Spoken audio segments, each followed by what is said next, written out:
আরশ পাকের পাক রতন, আরশ পাকের পাক রতন, নূরে গড়া নূর বদন।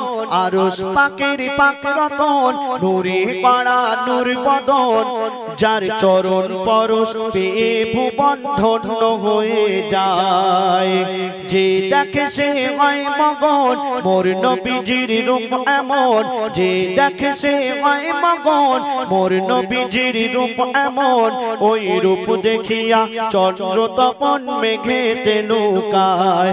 ওই রূপ দেখিয়া চন্দ্র তপন মেঘেতে লুকায়। একদিন মা আমিনা তিনি বসে বসে চিন্তা করছেন যে আমার সন্তানকে আমি কেমন করে মানুষ করব। কেন?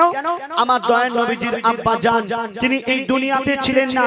আমার নবীজি জন্ম নেওয়ার আগে তিনি পর্দা নিয়েছিলেন। তো মা আমিনা তিনি চিন্তা করছেন, আর সেই সময় আল্লাহর তরফ থেকে হুর ফেরেশতারা এসে মা আমিনাকে কি বোঝাচ্ছেন শুনুন। হুর ফেরেশতারা বলছে সবাই, হুর ফেরেশতারা বলছে সবাই, মা আমিনাকে ঘিরে। মাগো তুই কি জানিস তোর কোলে আজকে খেলা করে। মাগো তুই কি জানিস তোর কোলে আজকে খেলা করে। মোরা আপন ভেবে গোপন কথা বলছি মাগো তোরে। মোরেও যদি যাস করবি না ফাঁস, বল না কসম করে। মাগো তোর মানিক হাসে যখন, হুর ফেরেশতারা এসে মা আমিনাকে বলছে, মাগো তোর মানিক হাসে যখন, আল্লাহ ও হাসে ঠিক তখন। মাগো তোর মানিক হাসে যখন, আল্লাহ ও হাসে ঠিক তখন। তোর লালের মনে লাগলে ব্যথা আরশ দুলে যায়। তোর লালের মনে লাগলে ব্যথা আরশ দুলে যায়। আরশ পাকের পাক রতন, নূরে গড়া নূর বদন। আরশ পাকের পাক রতন, নূরে গড়া নূর বদন। যার চরণ পরশ পেয়ে ভুবন ধন্য হয়ে যায়। একদিন আমার দয়ার রাসূল হযরতে বেলালকে ডেকে বললেন, বেলাল তুমি আজ কাবার ছাদের উপরে উঠে আজান দাও। কেন? এটা আমার আল্লাহর ইচ্ছা। হযরত বেলাল তিনি কাবার ছাদের উপরে উঠলেন, চিন্তায় পড়ে গেলেন। কেন? বলছে শুনুন। কাবার ছাদের উপরে উঠে বেলাল পড়ে যায় চিন্তায়। কাবার ছাদের উপরে উঠে বেলাল পড়ে যায় চিন্তায়। ভাবে কোন দিকে মুখ করে এখন আজান দেওয়া যায়। ভাবে কোন দিকে মুখ করে এখন আজান দেওয়া যায়। হযরত বেলাল তিনি কাবার ছাদের উপরে উঠে চিন্তায় পড়ে গেলেন যে আমি কোন দিকে ফিরে আজান দেব। কেন? আমি তো কাবার দিকে মুখ ফিরে আজান দেই। আমাদের মুয়াজ্জিন সাহেব কোন দিকে ফিরে আজান দেয় ভাই?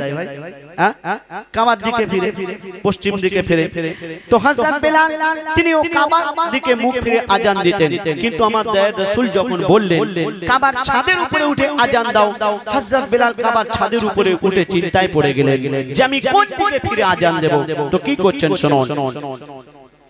কাবার ছাদের উপরে উঠে বেলাল পড়ে যায় চিন্তায়। ভাবে কোন দিকে মুখ করে এখন আজান দেওয়া যায়। ভাবে কোন দিকে মুখ করে এখন আজান দেওয়া যায়।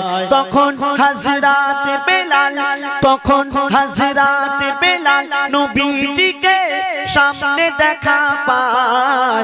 তখন হযরত বেলাল নবীজিকে সামনে দেখা পায়। নবীজির দিকে ফিরে মধুর সুরে আজান দিয়ে দেয়। নবীজির দিকে ফিরে মধুর সুরে আজান দিয়ে দেয়। আল্লাহু আকবার, আল্লাহু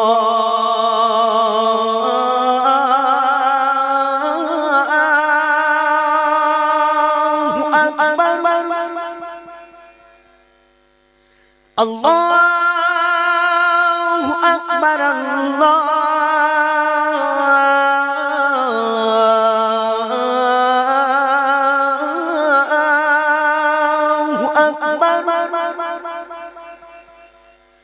আশহাদু আল্লা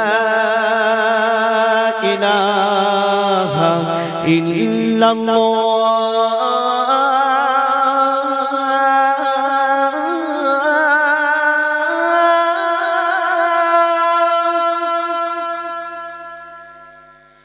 আশহাদু আন্না মুহাম্মাদার রাসূলুল্লাহ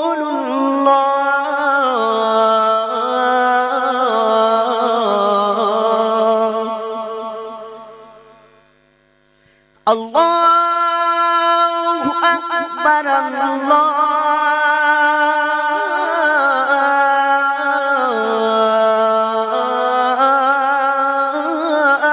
আল্লাহু আকবার লা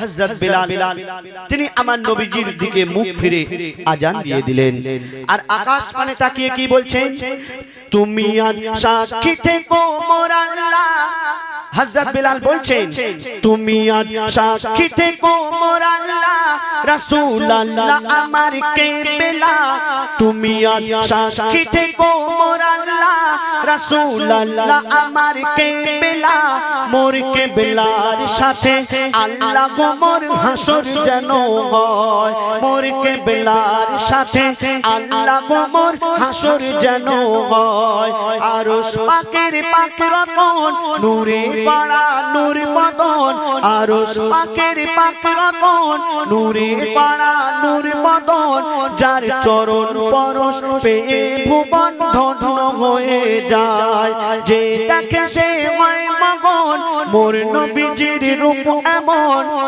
ওই রূপ দেখিয়া চন্দ্র তপন মেঘে তেনু